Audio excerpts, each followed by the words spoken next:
the governing body, top 15s, and just slowly build. But he's 16 fights in, but with 3 of the last 4 wins coming inside 2 rounds. And was that part of the thinking, having Lewis supporting Josh and not the real? No, I just think that Lewis is growing at a phenomenal rate. Kelly has always been the guy who is the golden boy, come out. They're very different people, very different brands, right?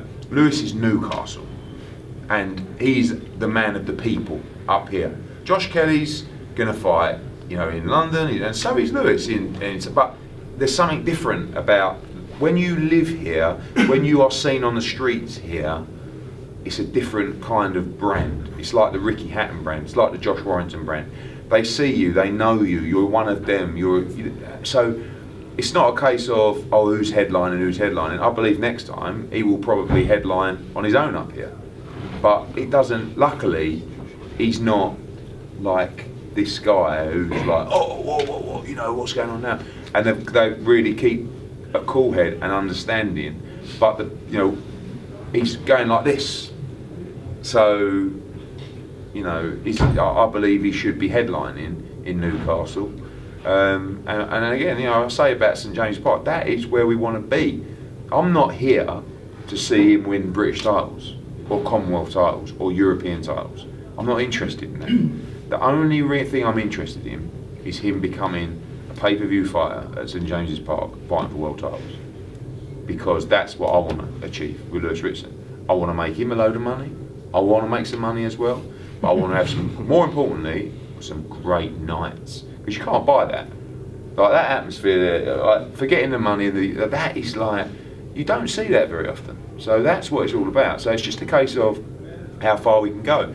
And one of the things that really turns me on about it all is that it's unexpected. It's not like he come out of the GB team, he medalled at the Olympics. Listen, he was a great amateur, but he's never been given the opportunities. So when you've got someone who's so level-headed in this position, if he would have gone at Rio, if he would have won medals, maybe he'd be an arsehole now. And he'd be sitting here now going, shut up, Eddie, fucking, I'll do what I want, I'll headline where I want. But it's not, and it's not a case of, yes, I'll do as I'm told. But it's just, I trust everybody. We've come from nowhere over the last 12 months. And this isn't, I'd love to take all the credit, but this credit is due to Lewis mostly, because it's always due to the fighter. But also to Davey and also to Phil, because they were out hustling when there was no opportunities, trying to get, and it's hard getting a 6-rounder, getting an 8-rounder, try. Same thing he's got with Glenn Foote now, and Glenn Foote's going to come through now and challenge for the British title, hopefully on Lewis's bill. But it's hard, and they've done it the hard way. So now they've got it, they're I say appreciative, but they're just humble and hard-working. I think he should have a little break now. He's had 3 fights in 4 months. It's not the fights, it's the camps. But he said he just wants 2 weeks off. But again, Davey will be the gym on well, he's on holiday. That doesn't stop him running along the beach though. No, true. I'm sure he will. How was that for you, Lewis? The atmosphere and everything on the night? Crowd was much more than what I expected. I didn't expect that atmosphere. I knew obviously we've had Dad shifted a few tickets, but when you get out there you don't realise how loud it is. But I've got a good team behind us, Eddie, Vidar, Fano, Phil, the all tending to keep a calm head, and that's what I thought I'd done. It worked out well. How difficult was it to keep your head calm in that kind of scenario with that kind of noise? No, well, I had been told a lot about it beforehand, so I sort of went in there knowing that I had to keep it.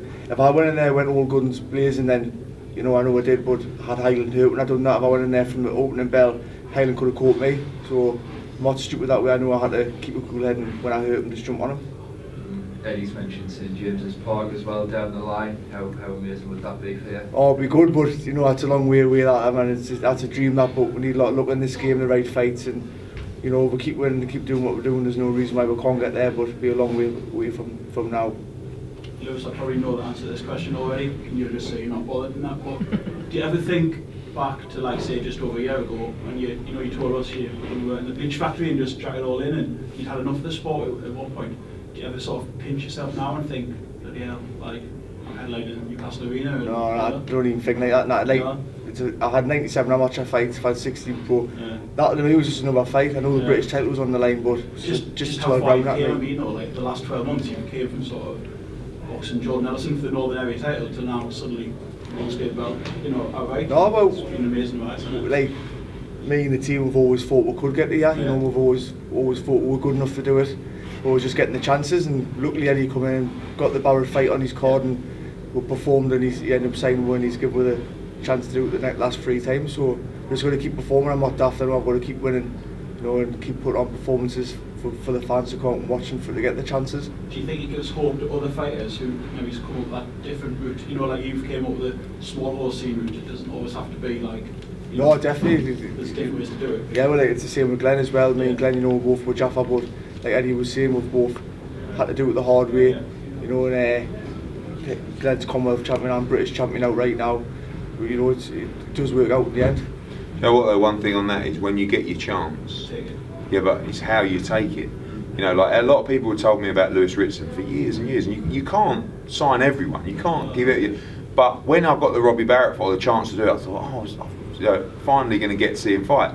If he was dull that night, if he would have won on points, he might not. You know, it's not a case of, but it's the way that he did it. It's the way that he. It's the. You know that people leave the arena going, fucking hell, he's an animal. And he did it against Barrett, he did it against Murray, he did it against Cardle, and he did it tonight. So again, I don't want him to have that pressure on all the time of, you've got to be this, because I believe there's many more assets to Lewis Ritson than just a guy who walks forward and has huge power. But you want to see those sometimes away from the pressure. If Tommy Coyle continued, could you use the Commonwealth as like a stepping stone between you and like a... No, I don't see the Commonwealth that way anymore. Actually, I see the Commonwealth as a level below the British, to be honest. And I think that it's not really about the belts. It's just about positioning him over the next 12, 18 months with the governing bodies. The European title would be lovely. The American experience would be great. But I just want to see him grow as a fighter. Really, that's the most important thing, because when he's got this here, if he can crack it here. Again, like European title for Lewis Ritson, here he'd fill the place, no problem. World title, that's when you go to a stadium.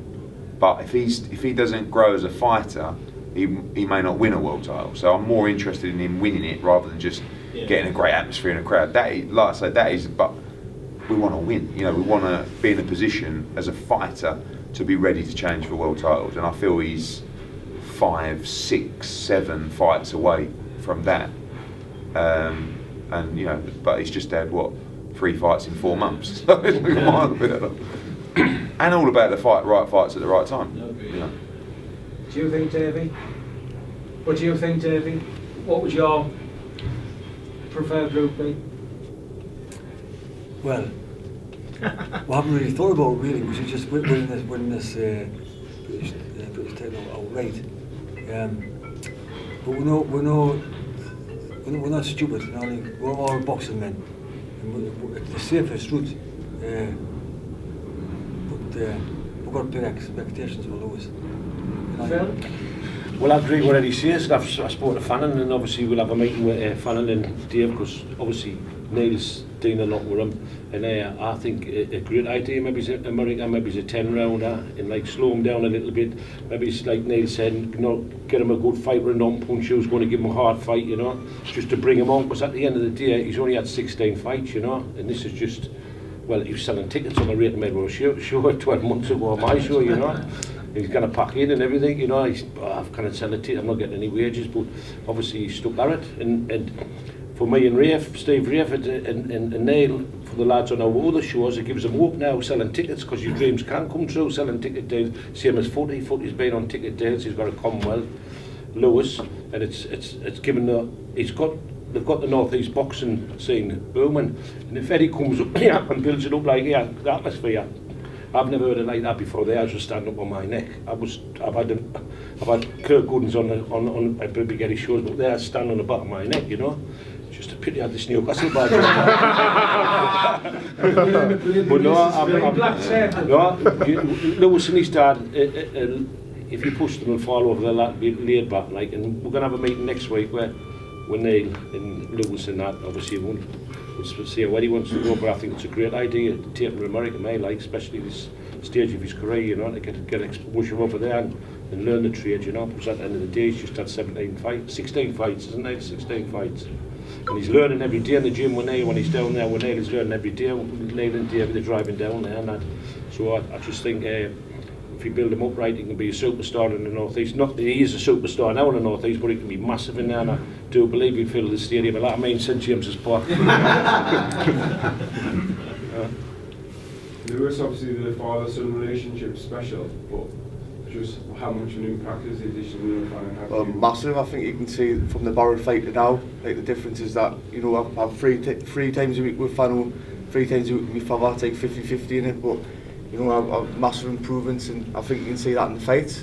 And that's down to Neil Amidar, but Neil, you know, he's got on board, and I've seen, like, I went up like not just 1 level but 3 or 4 levels, and you know, like Eddie was saying, like Cordell, like I would put Cordell to win the European title tomorrow against Teddy. You know, like even Highland, I would give him a good chance to do that, and we're blasting through them. So we'll see what's next. What's with the big time boxing coming back to Newcastle? Is this going to be regular or? Yeah, I want him to, you know, what I feel as though he should be boxing here 2-3 times a year and mixing it up with probably a pay-per-view card. You know, you got obviously potentially Wembley coming up, and you know, I want him to be on those shows as well. But I don't want him to just feel the pressure of, you know, like these tickets and stuff like that.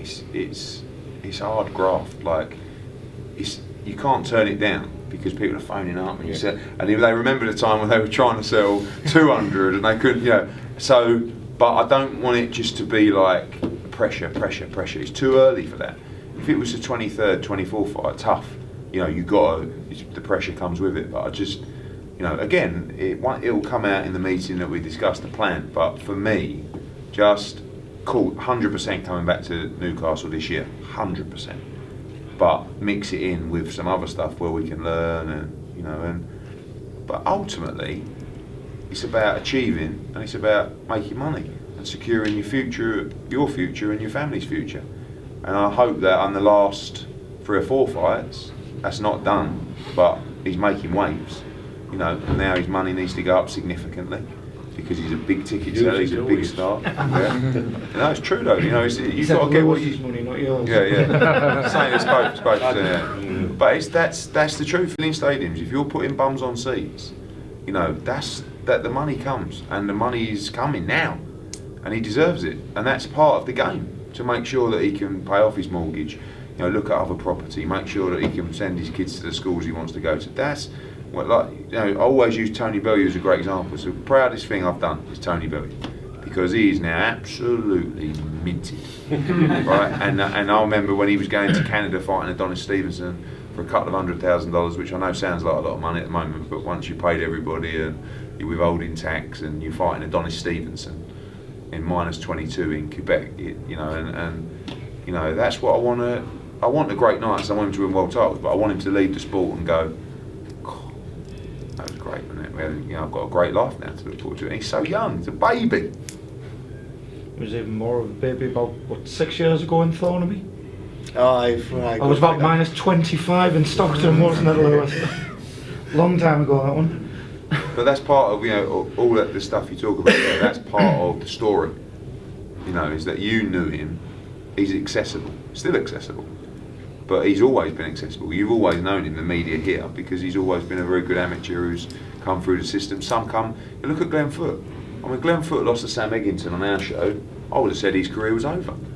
He's won the Commonwealth title. He's got a fight coming up with Robbie Davis Jr. for the British and Commonwealth. Tough fight, but great. I mean, wins that. Who knows?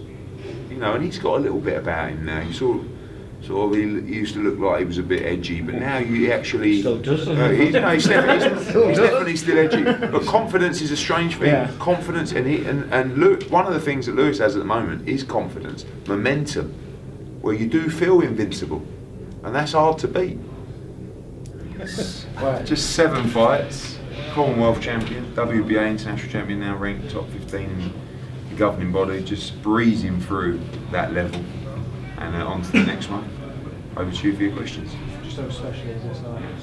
Well, very special, and I trust Adam Booth implicitly well, when he's talking about fires. And he has just immense belief in Josh, and so much so that when you talk to him about, Carlos Molina in your 6th fight, Commonwealth Championship, no problem. And I just feel like it's just going to keep going.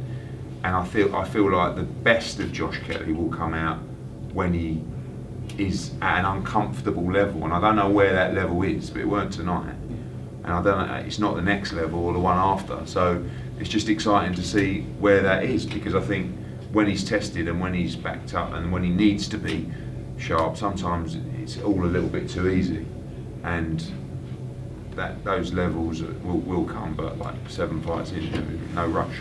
So often you see fighters have padded records and that kind of thing. Yeah. The pace he's going at is just incredible. It is, and it's a worry, but again, it's like, where do you stop?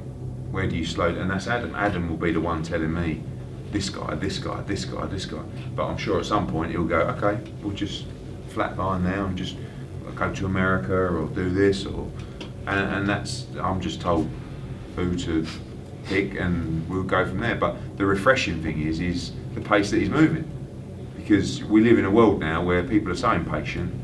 Fans, they just want it now. Like tonight, promoters, yeah, true. And trainers with you. But it's more like now the fans say, yeah, well, that was good from Josh Kelly. Come on, get him moving. It's like, all right, blimey. So you've got to sort of listen to what's right rather than the noise. But the response, as always, is it's unbelievable. Josh, you were nodding along there. Like, just how comfortable were you in there? When I got to about the 3rd, 4th round, I felt as though I had him totally sussed out, and I felt as though there was nothing he could really do. I could have just boxed him right out all night. But obviously I wanted to show different parts of my game. I tried to go inside a little bit. I got complacent, got caught with a few cheap shots I'm not happy about at all. And I feel as though once I get complacent, like Eddie said, I started just go along with it and just get caught with a few cheap shots you shouldn't be getting caught with. And like you said, when the level steps up and the level I spar in the gym, I can't switch off, and I don't switch off. And I feel as though when we creep that level, and when Adam says it's time to go, I'll go. And I mean, the only reason why I think I got caught tonight off Chris George is because of me, not because of him, purely because of myself. So that's it really. I think Josh, when he walked back his corner at the end of that round, he sort of just looked at his trainer and just put his arms out as if to say, like, what can I do? Like, what else can I do? Could you feel him sort of weakening during like round 5, round 6, and just like had nothing left? And you had no plan B. Because I took the distance away from him at the start, so then I was playing with his jab and taking the distance away from him and just keeping it simple. And then once I brought him down at that distance and he didn't have anything, he wanted to go on the back foot and try and then I marched him down. And then once I marched him down, he got used to that sort of pace. He was heavy breathing, so then I went back to keeping it clean, and then he obviously ended up giving up in the 7th. But he said it was his hands, but I think it was a little bit of his heart as well. Because once you walk someone down and give them that space to keep breathing, they get used to that pace. Then when you clean it up and come off them, and you catch them with a sharp, snappy jab, then go back to thinking, oh, well, he's back to that again. So they didn't have he's got no answer. So I feel as though that's what happened in the fight. Adam, the pace is unrelenting with Josh. Will it slow down? No. It's probably, after tonight, it's probably going to speed up. He's getting challenged much more in the gym than he's in the ring at the moment. And I've always been a believer that the enemy of ability is complacency. And because he has so much ability, the risk of the complacency is even more. And that's my job, and it's Eddie's job, to make sure that we pitch the right level of stress in front of him, because the more people raise their level against Josh, the more he goes. And it was clear that tonight the Commonwealth title isn't that level to stimulate him, and that's our job, right? I mean, we got to respect his ability, so he can't be harsh on himself. It's our job to try and find that right level of stress. I'm pleased with his assessment of it. He's a very, very smart fighter, and he has so much that he can do. Eddie Wall came back, I think it was after the 2nd or 3rd round, and he just said to me he's got nothing on his shots. And then the alarm bells went in my head then. I was like, here we go. So I kept making him stand up early, just so that I had changed it up a little bit. But Chris George I think he was gulping for air in about the 3rd round in a sort of anxious way. he smelt it, and he wasn't going to let him off after that. Adam, from what you just said there, you just said Josh is a very smart fighter. Like from the outside looking in, it looks like sort of match made in heaven. You and Josh, you like that type of thinking fighters, I guess. What is he like to work with? Well, I think everyone likes a thinking fighter, right? No, he's an absolute joy and an absolute ball ache because I don't know. I need to find how many different languages I can say. Ask the question, what's the enemy of ability? Because I sat in between rounds in sparring. And he knows that I can see him getting slop. And in sparring, we got better grade fighters that he raises his game and then gets complacent. Tonight, I could see he was starting to fall asleep very early. And that's fine. Like 7 fights, 7 pro fights. I mean, I've never worked with a fighter that can move at that pace. And I've said before, and I'll say it again, he is by far the most talented fighter I've ever worked with. He's head and shoulders above anyone else. And in time, that will show. Josh, finally, you've obviously fought on Joshua Cord and you hear a different kind of pressure. You really seem like you enjoy yourself out there. Throughout that fight. You almost seem to thrive in the atmosphere. I like it. I mean, I don't like that. I'm sort of quite a I'm sort of what they call introvert. That's it. I'm sort of more introvert outside the ring. Yeah. But when the bell goes and I'm walking towards the ring and the music comes on, I start a little switch and I start getting into the zone and he's a schizophrenic introvert. Yeah. He's definitely called it that. Yeah, sure. I just start switching on and my switch on is a switch off. I start laughing and I'm looking at Eddie and Eddie's thinking, what's he laughing for? He's going to the ring, do you know what I mean? And he's supposed to be switched on, he's going to get himself chinned, and I'm thinking, no, I'm not. Not going to happen, man. So it's all like that, and I'm just like, it's overwhelming after looking out the crowd and you see all the people and you think, oh my God, like all these come to watch me and the undercard and stuff, do you know what I mean? It's mad, and I think myself blew away by it, but at the time, I'm just like, I'm in the moment, I don't think, I just do, so. All right, well, thanks for your support. Really appreciate it. Thank you very much.